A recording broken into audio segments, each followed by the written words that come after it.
Hello, my name's Sandy Novak. I'd like to share my experience with the Guggenhein Scissors with you today. I've been sewing and crafting for most of my adult life, but most recently I started picking up the hobby a little bit more. I have used many different kinds of scissors and many different brands throughout my lifetime. So when I picked up this Guggenheim and started using it, I knew I was onto something great. The scissors precision is stellar. From the very intersection of the scissor all the way to the tip, you get a nice, precise, even cut. And it feels good in the hand. My hand never gets tired, nor do my fingers when I'm using the tool. I never taught my daughter how to sew when she was growing up.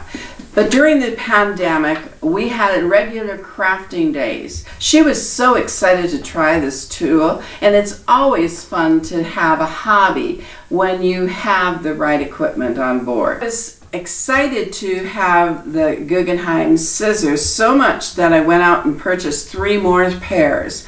One for each one of the stations in my crafting room. I have one right here at the sewing table, and I use that mostly to cut out patterns and make crafting projects. I also have one over at the sewing table. The sewing table, I use it when I'm putting patterns together and sewing up projects and doing all kinds of fun things with the sewing machine.